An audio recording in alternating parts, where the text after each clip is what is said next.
Hi అండి, అందరికీ నమస్కారం అండి. ఈరోజు కొబ్బరన్నం చూపిపోతున్నానండి. మీకు నేను చేసుకునే పద్ధతిలో చూపిస్తానండి. ఒక కొబ్బరికాయ తీసుకున్నానండి, ఈ చెంబు బియ్యం తీసుకున్నా, దీంతో 2 కొబ్బరి పాలు తీసుకున్నానండి. తర్వాత ఉల్లిపాయ సన్నగా కట్ చేసి పెట్టుకున్నానండి, ఒక ఉల్లిపాయ. ఆ తర్వాత మసాలా దినుసులు అండి, అన్ని అందరికి తెలిసిందే. ఇది బిర్యానీ ఆకు, చెక్క, స్టార్ పువ్వు, లవంగాలు, సాజీర, జాజిపత్రి, బండ పువ్వు, యాలుక్కాయలండి, అల్లం వెల్లుల్లి పేస్ట్. ఇది చేసే ప్రాసెస్ చూపిస్తానండి. ఇవన్నీ మసాలా దినుసులు వేస్తున్నానండి. నేను పచ్చిమిరకాయ వేయనండి, ఎక్కడ దేంట్లో పచ్చిమిరకాయ వాడను. ఉల్లిపాయ వేస్తున్నానండి. ఉల్లిపాయ ఎర్రగా వేగనిద్దామండి. ఇదిగోండి, ఎర్రగా బాగా వేగిపోయింది. అల్లం వెల్లుల్లి పేస్ట్ వేస్తున్నానండి, 1 స్పూనేనండి, ఎక్కువ వేయట్లేదు. ఇది బాగా వేగనిద్దామండి. 1 స్పూన్ వేసానండి. ఇది అల్లం వెల్లుల్లి బాగా వేగనిచ్చి కొబ్బరి పాలు పోద్దామండి. ఇదిగోండి, బాగా వేగిపోయింది, అల్లం వెల్లుల్లి కూడా వేగిపోయిందండి.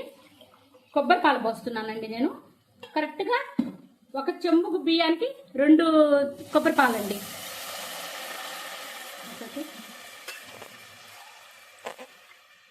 ఇదిగోండి, 2 పోస్తున్నాను. ఇవి తెల్లనిద్దామండి, కాస్త ఉప్పు వేసుకొని తెల్లనిద్దాము. ఉండదు, బియ్యం పోసి తెల్లింది చూడండి, బాగా తెల్లుతుంది.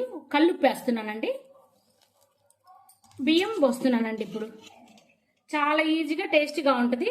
ఫస్ట్ ఆయిల్ పెట్టుకున్నానండి. ఆయిల్ 2 స్పూన్ల నెయ్యి కూడా వేసానండి. 2 స్పూన్ల నెయ్యి కూడా వేసి బాగా నూనెతో వేగనిచ్చానండి. నెయ్యి నూనెతోటి మసాలాలు ఈజీగా సింపుల్గా ఉంటుందండి, నోటికి కూడా రుచిగా ఉంటుంది. దీంట్లోకి నాటుకోడైన బాగుంటుంది, మటను అలాంటి చాలా బాగుంటాయండి.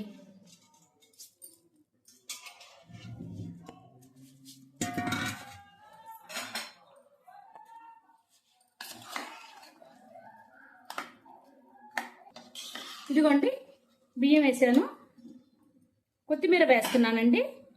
2 విజిల్లు వస్తే సరిపోతాయండి. చాలా బాగుంటుందండి దీని టేస్ట్ మాత్రం.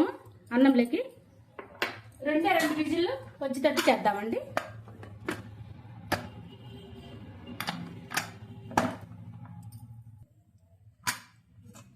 అయిందండి అన్నము. చూడండి ఎంత బాగా పొడి పొడిగా వచ్చేసిందో, చాలా బాగా అయింది.